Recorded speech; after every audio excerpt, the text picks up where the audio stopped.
बांध लो सर पे कफन अहले वतन के वास्ते, बांध लो सर पे कफन अहले वतन के वास्ते, जान भी देनी पड़े चाहे चमन के वास्ते। ए वतन के नौजवान, ए वतन के नौजवान, तू पग बढ़ाना सीख ले, आन पे और शान पे तू शीश कटाना सीख ले, तू शीश कटाना सीख ले, तू शीश कटाना सीख ले। भारत माता के उस वीर सपूत को आज उनकी 94वीं पुण्यतिथि पर मैं जीनियस परिवार की ओर से नमन करता हूं, अपनी ओर से नमन करता हूं, इन बच्चों की ओर से नमन करता हूं। मुझे गौरव है, मुझे विश्वास और मेरे में आत्मसम्मान की भावना तब जगती है जब हमारे भारत भूमि पर एक ऐसा शेर का जन्म होता है जो अपनी मूंछों के ऊपर ताव लगाकर अंग्रेजों को कह देता है कि मैं आजाद था, आजाद हूं और ताउम्र आजाद रहूंगा। अंग्रेजी सल्तनत उसे पकड़ तक नहीं पाती है जब वो अपने आत्मविश्वास से ये कह देता है कि चाहे कितनी भी सेनाएं मेरे पीछे लगा दी जाए, भारत की आजादी के संघर्ष में तुम मुझे जीवित कभी नहीं पकड़ पाओगे। मैं उस आजाद को नमन करता हूं। आज उनकी 94वीं पुण्यतिथि पर आप सभी की ओर से उन्हें कोटि कोटि नमन करता हूं। जी हां, कहते हैं कि बांध लो सर पे कफन अहले वतन के वास्ते, बांध लो सर पे कफन अहले वतन के वास्ते, जान भी देनी पड़े चाहे चमन के वास्ते। ए वतन के नौजवान, ए वतन के नौजवान, तू पग बढ़ाना सीख ले, आन पे और शान पे तू शीश कटाना सीख ले, तू शीश कटाना सीख ले, तू शीश कटाना सीख ले। भारत माता का वह लाल, उस माता जगरानी को प्रणाम करता हूं, उस पिता सीताराम जी तिवारी को प्रणाम करता हूं जिसने भारत भूमि के लिए एक ऐसे पुत्र को जन्म दिया। मैं उस ब्राह्मण पुत्र को नमन करता हूं।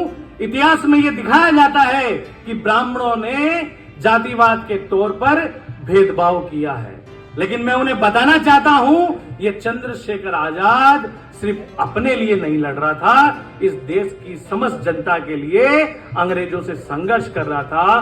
फिर तुम कैसे कह सकते हो कि ब्राह्मणों ने भेदभाव किया?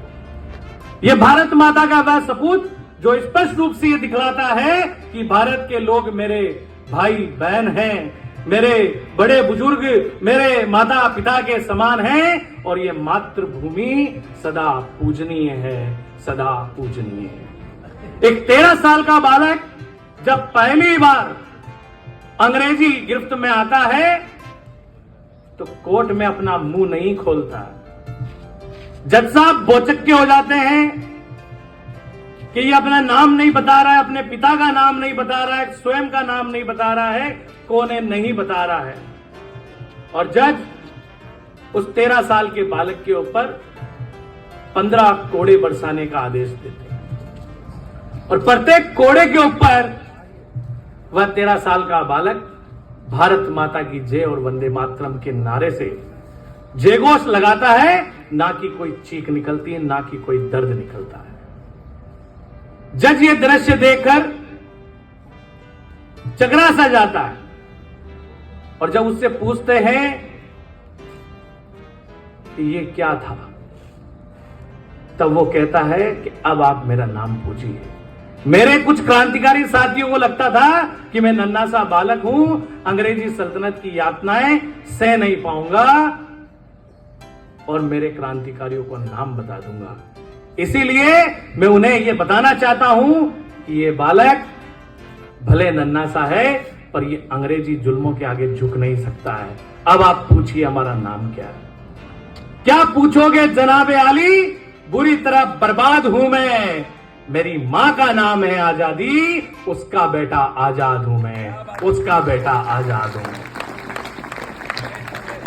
ये चीज, ये भावना है उस 13 साल के बालक में।